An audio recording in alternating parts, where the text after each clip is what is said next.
오늘 말씀의 제목이 진정한 용서의 정의입니다. 용서라는 말은 우리가 살아가면서 알게 모르게 참 많이 합니다. 뭐가 잘못하기도 하고, 또 누군가가 자기에게 잘못을 했을 때 미안합니다, 용서해 주세요, 이렇게 잘못을 할 때 용서를 주고받습니다. 오늘 본문 마태복음 18장 22절에서 35절까지의 말씀을 다시 간단하게 요약해 보면 이렇습니다. 베드로가 예수님께 나와서 용서에 대해서 물었습니다. 몇 번까지 사람이 잘못했을 경우에 용서를 해 주어야 하는가, 이렇게 물었습니다. 만약에 여러분들 주위의 친구나 사람들이 잘못했을 때 용서를 몇 번 해줘야 됩니까? 그러니까 베드로가 예수님께 나와서 용서에 대해서 몇 번까지 사람이 잘못했을 경우에 해줘야 합니까? 물었을 때 베드로는 또 이렇게 대답합니다.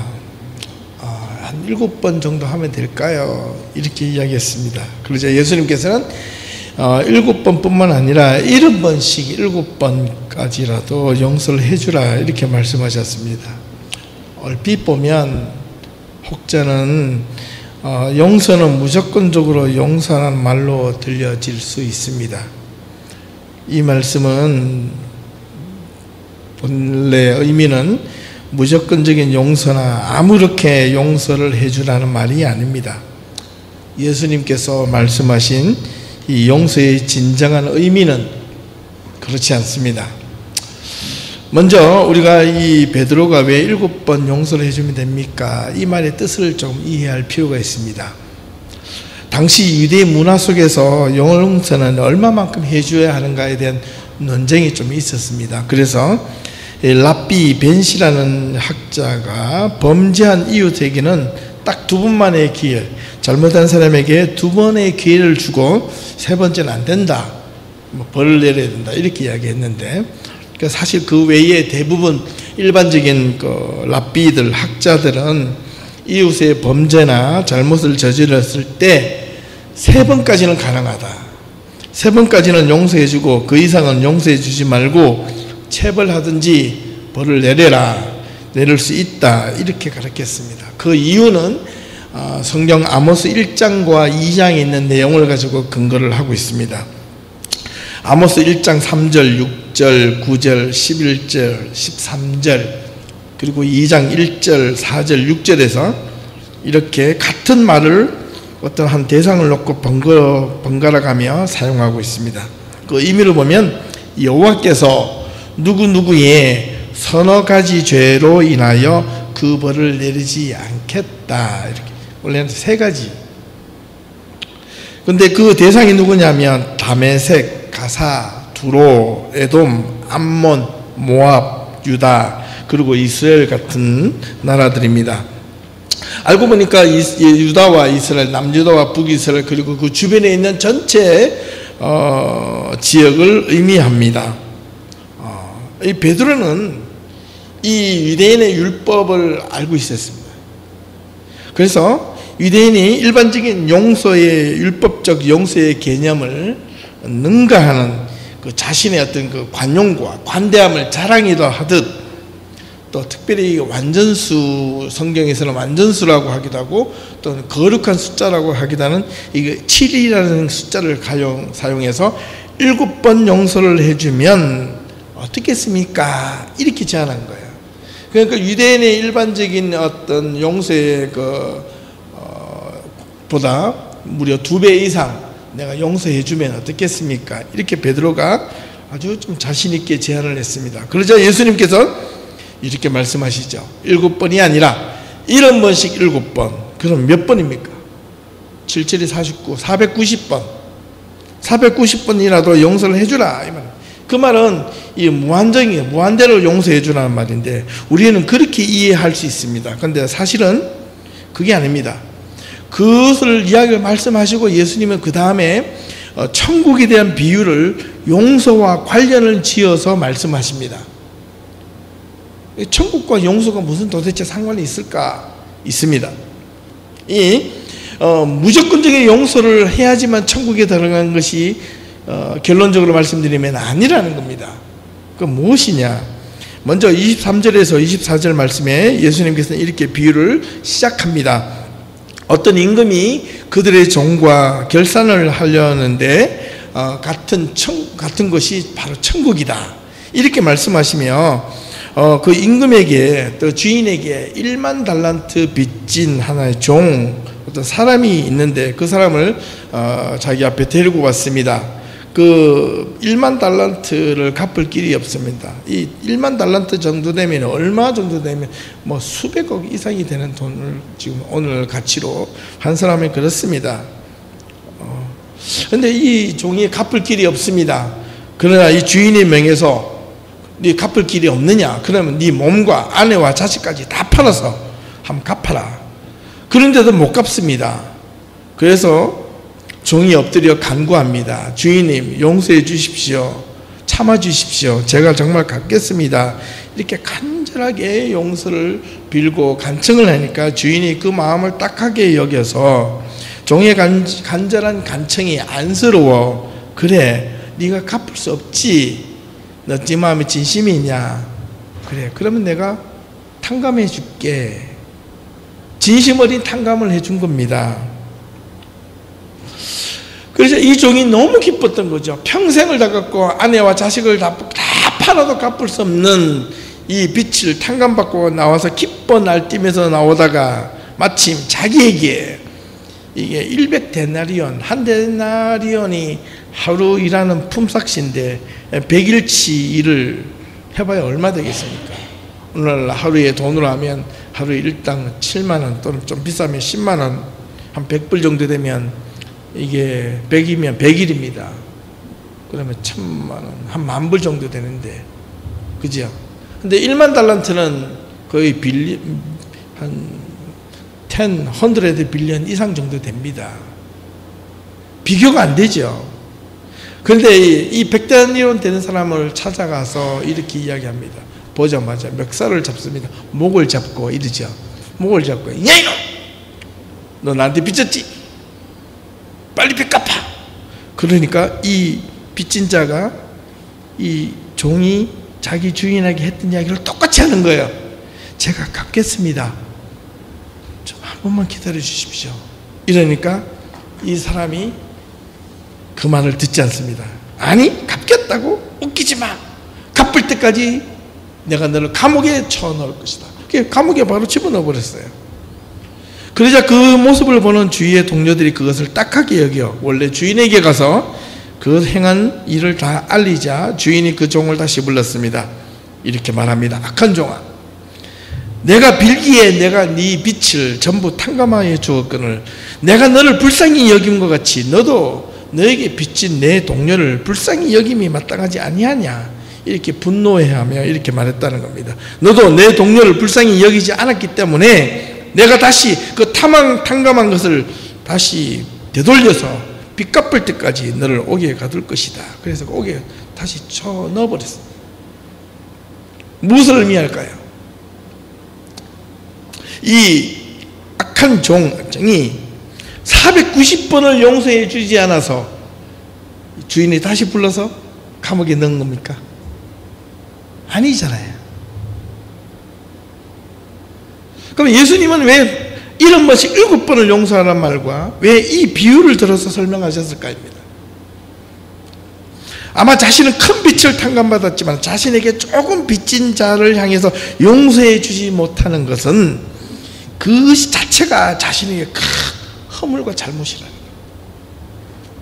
그저 용서받고 이해받기를 원하며 자신에게 잘못한 남의 허물은 자신이 잘못했던 허물과 잘못보다 더 작을지라도 더 크게 보여서 그것을 정죄하려는 것에 대한 예수님의 비판이셨던 겁니다. 마지막 35절에 예수님은 이 비유를 끝으로 이렇게 말씀하십니다. 너희가 각각 마음으로부터 형제를 용서하지 아니하면 나의 하늘 아버지께서도 너희에게 이와 같이 할 것이다. 이게 참 무서운 말이거든요. 우리가 살아가면서 용서라는 개념이 자기에게는 참 관대합니다. 그죠? 내 자신에게는 누군가가 내한테 잘못을 내가 누군가의 잘못을 했을 때 그 용서를 참 받으려고 할 때 참 관대합니다. 내가 잘못한 것에 대한 정당한 대가나 벌을 받으려고 하지 않습니다. 그러나 사람은 참 신기해요. 남이 나한테 잘못했는 그 대가를 내가 용서해 주기가 참 인색합니다. 너무 인색해요. 이게 오늘의 크리스찬과 넌 크리스찬을 막론하고 이게 인간의 본성인 것 같아요. 근데 성경은 그걸 지적하고 있습니다. 베드로가 예수님께 용서를 대한 질문을 시작해서 예수님의 용서에 대한 정의, 이 진정한 용서의 정의, 데피니션을 마무리한 것을 살펴보면 용서에 대한 진정한 의미가 무엇인지 극명하게 교차가 됩니다.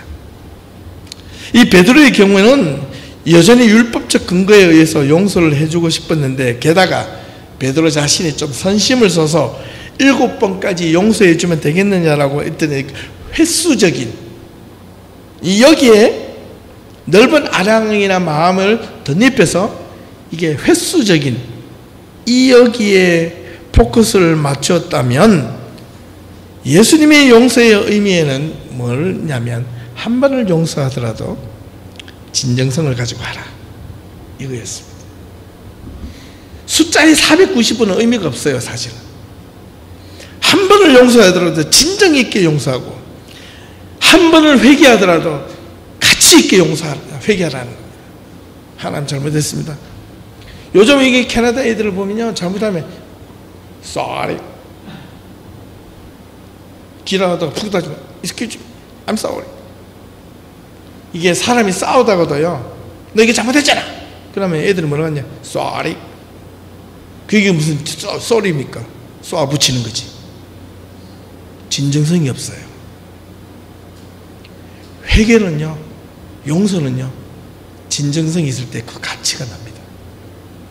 진정성 있는 회개와 용서는 사람을 변화시킵니다.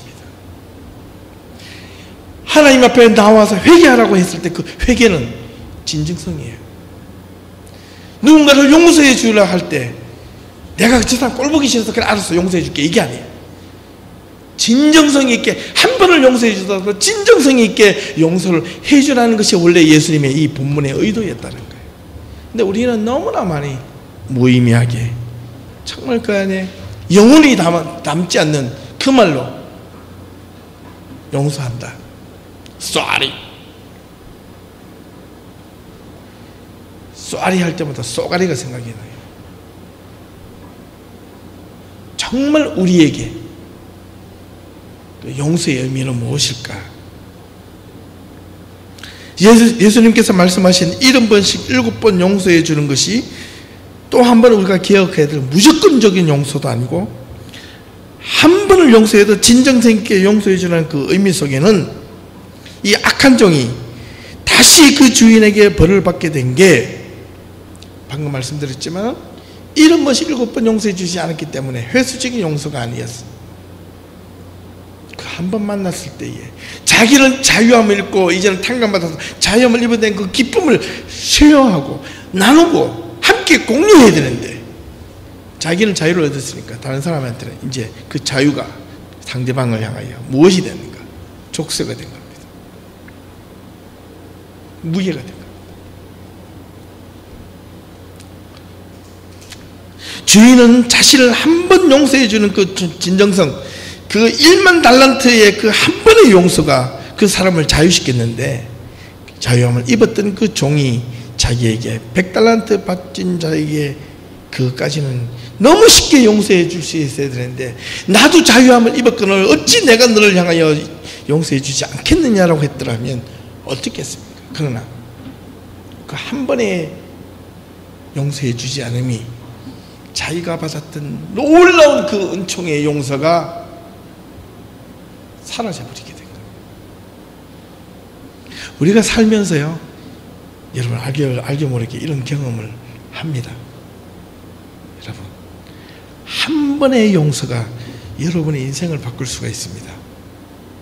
진정성 있는 용서가 그 사람을 살리는 것이 아닙니다. 나를 미워했던 사람, 나를 원망했고 나를 힘들게 했던 사람을 용서해 주는 것이 사실은 얼마나 힘듭니까? 정말로 싫어요. 저도 어떨 때는 그게 안 돼요.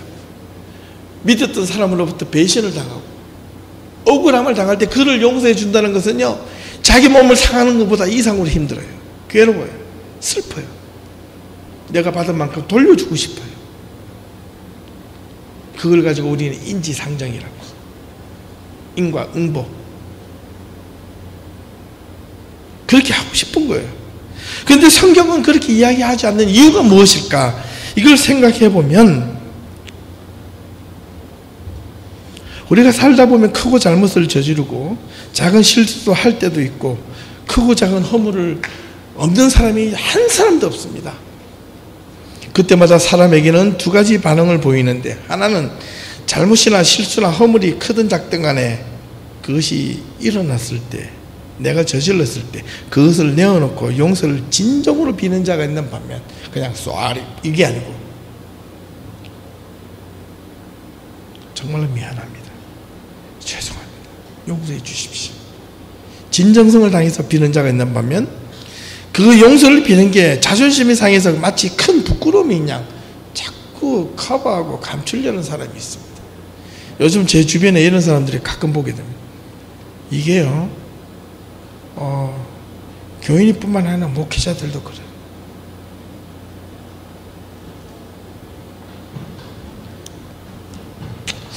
오늘 이 베드로의 횟수적인 용서의 개념과 예수님의 그 진정성 있는 용서의 차이는 과연 어떤 것일까? 그래서 이 용서라는 단어를 결론적으로 어원적인 의미에서 답을 한번 찾아봤는데, 그 대답 속에, 네 가지의 대답 속에 예수님의 진정성에 대한 용서의 답이 있더라고요. 용서라는 말이 먼저 한문적 의미에서 보면 보이시나요? 용서, 얼굴용, 평안할 용자입니다. 또 용서할 용자, 용납할 용자, 서자는 용서할 서자인데, 또 다른 뜻을 보면 이 용자에는 편안할 용자나 또 용서, 용납이라는 말도 있고요. 서에는 용서와 더불어서 어질고 헤아림이 있다, 동정심을 나타낼 때 용서할 서자입니다. 이 서자에 보면 위에 계집여 입구자라는 같을 여자라는 한문입니다. 밑에는 마음 십자인데 마음을 같이 하는 게 용서의 출발점입니다. 그런데 가만 보니까 요즘요, 용서를 해준다 해도 받는 사람이 같은 마음이 없으면 이게 용서가 안 됩니다. 이 지금 악한 종이 원래 주인과 종의 관계에서는 용서가 됐잖아요. 그런데 100달란트 빚진 자하고는 이 용서에 같은 마음이 안 됐잖아요. 그러니까 불화가 생기는 거죠. 용서는 준다고 해서 받는 것이 아닙니다. 무조건 받아지는 게 아닙니다. 주는 사람과 받는 사람이 하나가 돼야 돼요. 이 말을 좀 더 약간 의역을 해보면 용서의 개념인 이 말, 죄를 면제해 주거나 관대히 여겨 꾸짖거나 체벌하지 않은 것을 넘어서 편안한 모습으로 상대방의 마음을 헤아려 주는 행위를 용서래요. 의미 있죠. 근데 이 용서라는 또 단어가 히브리적 구약 성경에는 어떻게 써 있는가를 찾아보니까 나샤라는 단어를 첫 번째 세 가지 의미에 썼는데, 첫 번째가 나샤라는 단어인데, 이 말은 제거하다, 치우다, 없애야 됩니다. 이 걸림돌을 치워버리는 거예요. 잘못을 치워버리는 거예요. 그러면 없는 거죠. 죄와 허물과 연결하여, 그래서 용서하다 이런 뜻으로 나샤라는 단어를 쓴답니다. 두 번째는 사라흐라는 이 말을 쓰는데, 이건 하나님이 주인이 되셔가지고 일방적으로 선포해 주는 겁니다. 네 죄가 있지만 내가 용서하노라. 가을 동안 보니까 용서하노라, 뭐 얼마만 돼, 막 용서해 주는 거, 그죠? 뭐 그런 것처럼. 마지막으로 이 용서하다는 의미가 카파르라는 히브리어 단어에는요, 속죄하다, 이 맞고 보니까 하나님께 제사를 들려서 속죄함을 받는 단어를 쓸 때 카파르라는 단어를 씁니다. 유대인들에게는 이런 용서라는 단어를 디테일하게 써요. 아주 그 의미에 맞게끔. 근데 이 말을 또 우리 신약 성경에 보면 거의 또 3가지 정도로 나오는데, 가장 많이 쓰는 게 아피에미라는 말인데, 이거는 포기하다, 떠나버리다, 그것에 집중하지 않다, 흘려 넘겨버리다, 이런 뜻입니다. 그걸 용서라고 하고, 그 다음에 두 번째 회이도마이라는 이 말에는 관대하게 대우하다, 관용을 베풀자라는 뜻이고, 세 번째 카리조마이라는 것은 친절한 행위를 보이다, 뭔가를 부여하다, 주다라는 뜻입니다. 자, 마지막으로 영어에 보면 우리가 단어 잘 알죠. 용서하다 뭡니까? forgive죠. forgive라는 이 단어를 어원을 찾아보니까 for라는 이 단어는 completely, 완전히라는 뜻입니다. 그 give는 기판이라는 이 단어인데, 이건 주다라는 뜻이에요. 용서는 완전히 주는 것이래요.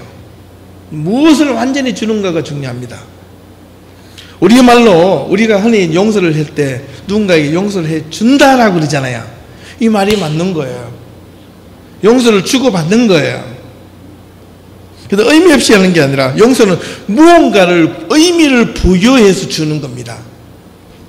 우리말도 용서해 주세요, 그래 용서해 줄게 라고 말하는 것처럼 그 의미를 살펴보면 예수님이 말씀하셨던 진정한 용서의 의미가 지금 우리가 너무나 일상적으로 사용했는데 그걸 올바르게 인용을 하지 못했다. 영어의 그 forgive라는 의미가 pour plus give라는 이 말에는 무엇을 주기 위함인데, 베드로가 이해했던 용서의 개념은 횟수적으로, 양적으로 무엇을 주고자 했다면, 예수님의 용서의 개념은 한 번을 하더라도 질적인 것, 가치로 의미를 부여한 겁니다. 그래서 이 forgive라는 말에서 예수님의 용서의 진짜 의미를 찾을 수 있습니다. 용서는 사람에게 잘못을 잊게 하거나 무조건적으로 지워주는 것이 용서가 아닙니다.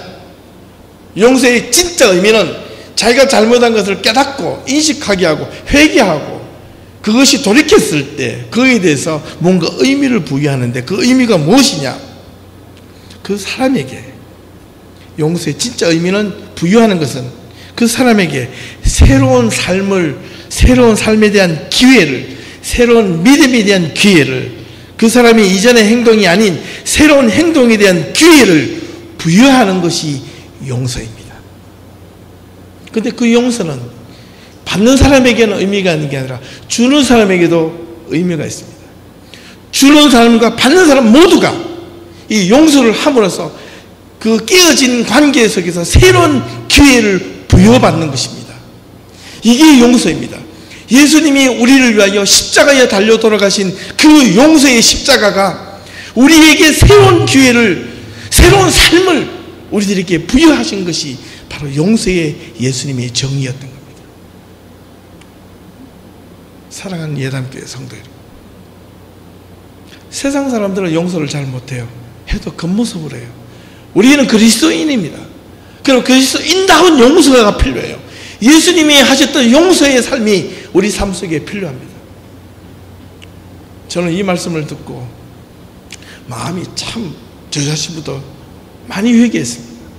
지난 금요일날 설교 말씀을 우리가 쉐어하면서 엘리야에 대한 이야기하면서 제가 말씀드렸죠. 제가 어제부터 제가 이 신명기 말씀, 구약의 율법, 이것이 다 이게 사람을 옥죄는 것 같은데 그것이 아니더라. 예수님이 말씀대로 살려고 하는 그것이 우리에게 힘든 것이 아니더라. 그래서 저부터 여러분 이제 뭔가 바꾸는 삶을 살아보겠습니다.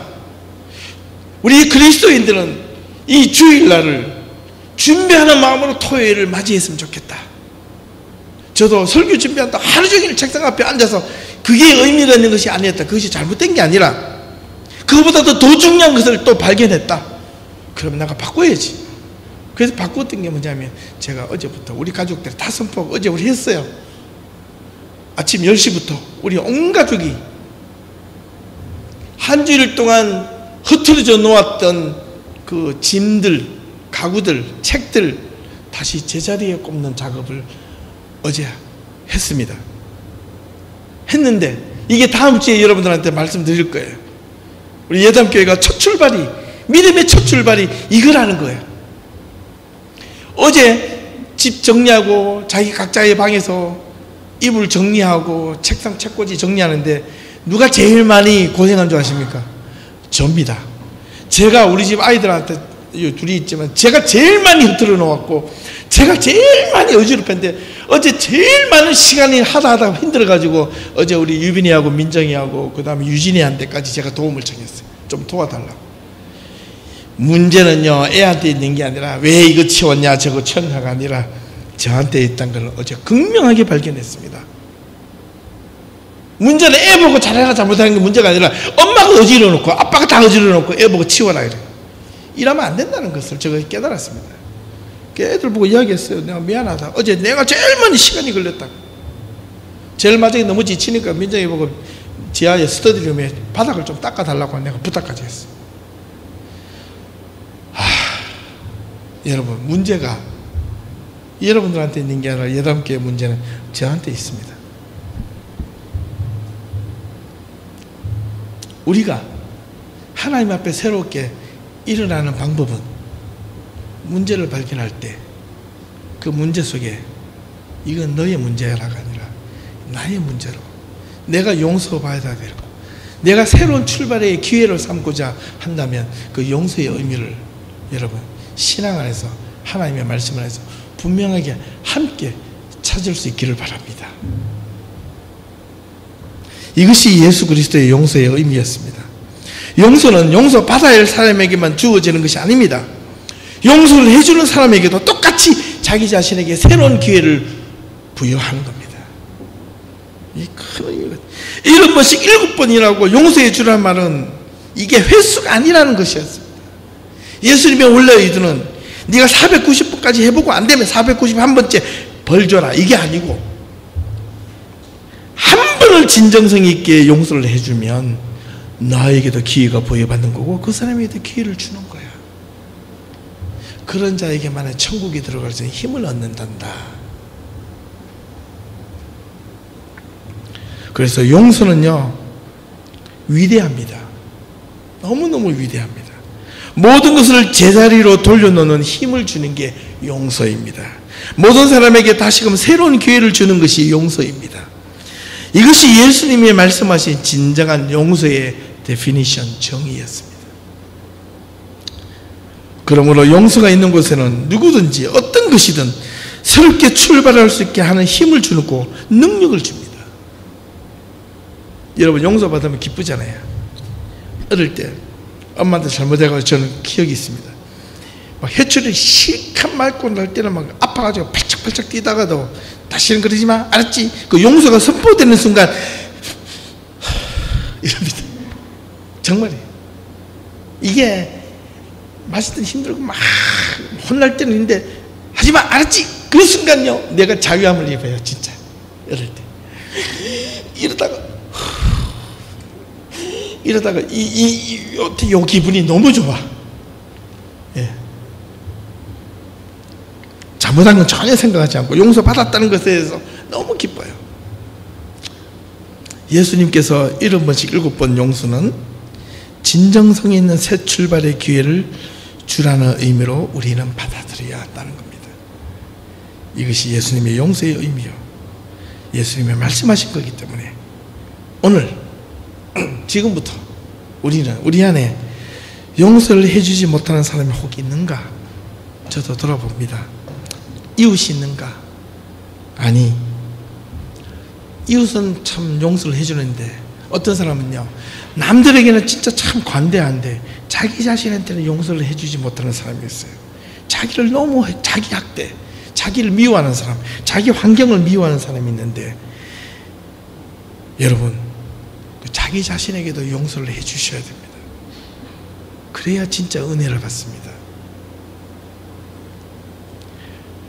왜곡된 이 진정성이 없는 용서가 아니라 진정성 있는 자기 용서.